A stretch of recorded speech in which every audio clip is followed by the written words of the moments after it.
삼성전자, 하이닉스 말고 반도체 이 종목에 꼭 투자를 하셔야 합니다. 지금 바로 소개하도록 하겠습니다. 반도체 10년간 대한민국에서 가장 많은 수출량을 보이고 있으며 대표적인 산업입니다. 그렇기 때문에 많은 분들이 반도체에 투자를 많이 하고 계십니다. 즉, 주식 투자에 있어 반도체 관련 주식들은 빼놓을 수가 없습니다. 가장 많이 알고 계신 반도체 회사들은 이 두 회사이실 겁니다. 대한민국 주식 중 시가총액 1위인 삼성전자와 그 뒤를 바짝 쫓아가고 있는 SK하이닉스입니다. 두 기업 모두 잘 나갈 때에는 한국의 수출을 책임지며 엄청난 실적을 내었습니다. 그렇기에 많은 분들의 포트폴리오에 이 두 종목이 포함이 되어 있으실 겁니다. 보시는 자료는 대한민국의 수출 품목입니다. 2011년에는 반도체보다는 조선업인 선박이 가장 높은 수출을 하였지만 2016년에는 반도체가 1위이며 2021년에는 반도체가 압도적으로 금액으로 1위입니다. 따라서 반도체는 현재까지도 엄청난 돈을 벌게 해주는 산업입니다. 그러나 대한민국의 반도체 산업이 작년부터 상황이 좋지 않습니다. 전 세계적으로 경제가 좋지 않고 코로나로 인해 시장에 많은 돈을 풀었다가 지금은 금리를 올려 돈을 회수를 하는 과정에 있습니다.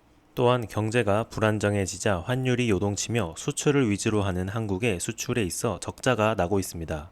보시는 표는 올해 23년 2월 대한민국의 무역 수지 자료입니다. 약 53억 달러 적자가 났습니다. 현재 5월에도 21억 달러 무역 수지 적자를 내며 약 15개월 동안 적자입니다. 그나마 효자 산업이라 불리던 반도체마저 수출이 약 36% 감소하며 모든 산업이 적자가 나고 있습니다. 반도체 산업까지 적자인 이유는 당연하겠지만 반도체가 잘 팔리지 않는다는 것입니다. 보시는 그림은 삼성전자의 주식 가격과 재고 수준입니다. 2022년부터 재고가 급상승을 하면서 판매가 되지 않자 삼성전자의 주식 가격 역시 하락을 하고 있습니다.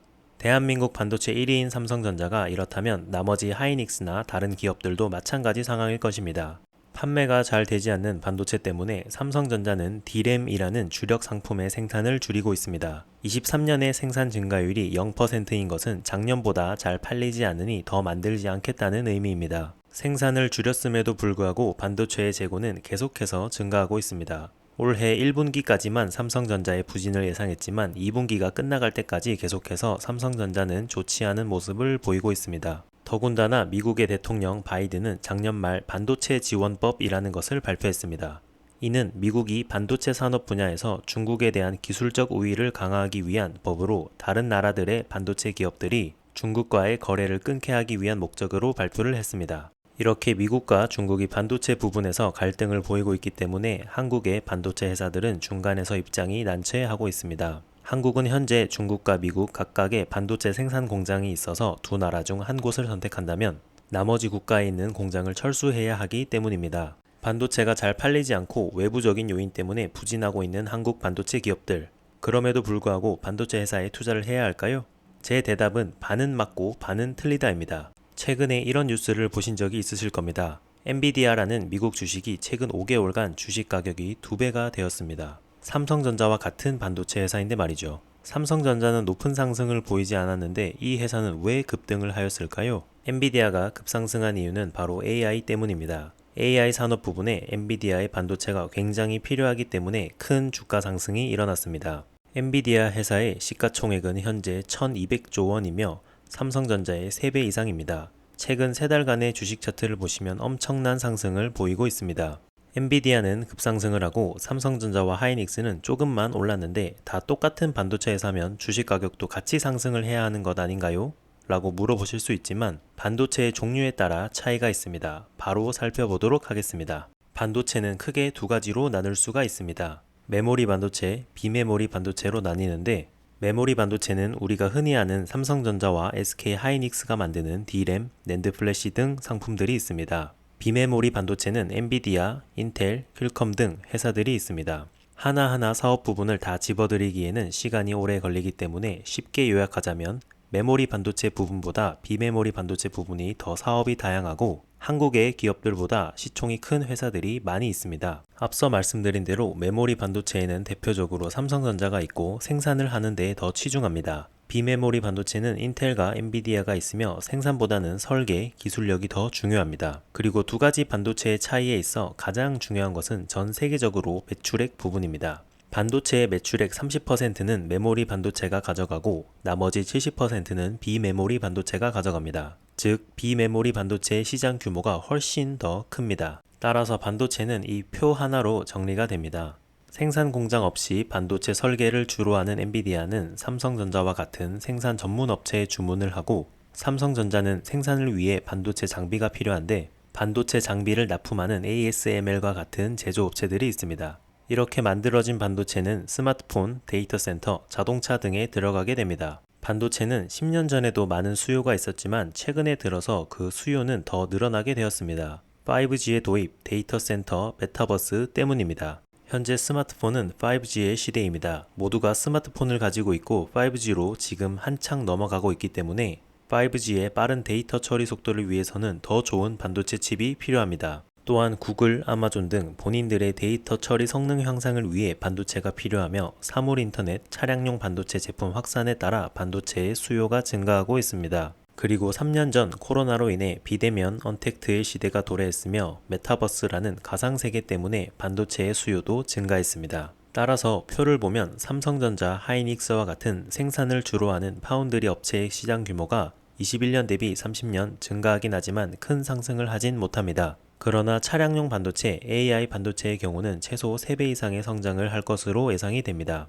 여러분들 챗 GPT 한 번씩은 들어보셨을 겁니다. 올해 초 정식 발매가 되어 많은 분들이 사용을 하고 계실 텐데요. 저도 한번 사용해봤습니다. 이렇게 질문을 하면 빠르게 질 높은 답변을 해줍니다. 아직은 AI가 불안정한 부분도 있지만 앞으로 엄청난 성장을 할 것으로 예상되기에 AI용 반도체 역시 큰 상승을 할 것으로 예상됩니다. 앞서 보신 자료인데 앞으로의 성장성을 보셨으니 그렇다면 이제 반도체에 투자를 하는 것은 맞지만 어디 쪽에 투자를 해야 하는지 확신이 드실 겁니다. 바로 비메모리 반도체 부문입니다. 그러나 한국의 기업들은 비메모리 반도체를 만드는 회사들이 많이 없어 투자하기에 무리가 있습니다. 그래서 저는 오늘 비메모리 반도체에 투자할 수 있는 ETF 상품을 알려드리려고 합니다. 바로 미래에셋에서 운용하는 타이거 미국 필라델피아 반도체 나스닥입니다. 이는 메모리 반도체에만 투자하는 것이 아니라 비메모리 반도체에도 투자를 하는 상품입니다. 지금 당장 우리가 투자하고 싶어하는 엔비디아, 인텔 등의 회사들이 포함되어 있습니다. 이는 필라델피아 반도체 지수를 기초 지수로 하여 투자를 하는 ETF이며 쉽게 말해 필라델피아 반도체 지수가 오르면 ETF 가격도 오릅니다. 이 지수는 미국의 나스닥과 S&P 지수보다 최근 10년간 높은 수익을 보이고 있습니다. 더 자세히 가격 차트를 보시면 10년간 어느 지점에 사도 수익입니다. 즉 꾸준히 우상향을 해오고 있습니다. 10년 전과 비교하면 약 5배 이상 상승을 하고 있습니다.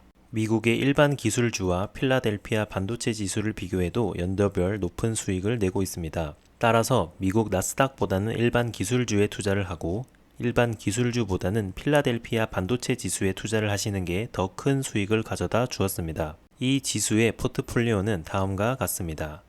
우리가 지금 투자를 하고 싶어하는 엔비디아, 인텔, 퀄컴 등이 있으며 이외에도 정말 유명하고 규모가 큰 회사들이 많이 있습니다.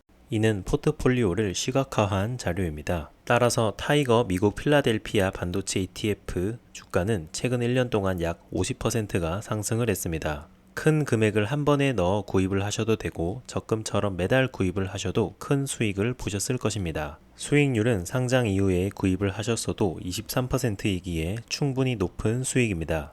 또한 시세 차익뿐만 아니라 분배금이라고 해서 배당금과 같은 개념의 수익도 추가로 지급을 해줍니다. 금액은 크지 않지만 1년에 약 130원 정도이며 주식 가격의 1%를 더 벌 수 있어 소소하지만 수익을 보실 수가 있으십니다. 또한 ETF의 경우 거래량이 없어 매매하기가 불편하실 수도 있는데 이는 거래량이 충분하기 때문에 여러분들이 거래하기에 좋습니다. 따라서 여러분들의 일반 증권 회사 어플에 들어가셔서 종목 검색을 하신 다음에 구입을 하시고 판매를 하시면 됩니다. 제가 굳이 타이거 미국 필라델피아 반도체 나스닥 ETF를 추천하는 이유는 국내 주요 운용사 반도체 관련 ETF 중 최근 3개월간 수익이 가장 좋습니다. 아마도 구성하는 포트폴리오의 비중에 따라 수익률이 차이가 나는 것일 텐데 그만큼 미래에셋 운용사에서 포트폴리오를 잘 설정한 게 가장 큰 이유가 아닐까 싶습니다. 반도체, 지금은 비메모리 반도체가 굉장히 잘 나가고 있고 앞으로도 크게 성장을 할 것으로 예상이 되고 있습니다. 삼성전자, 하이닉스도 좋지만 비메모리 반도체 부분에도 여러분들이 관심을 가지시고 투자를 한번 해보셨으면 좋겠습니다. 투자는 항상 잘 알아보시고 하시길 바랍니다. 그럼 이만.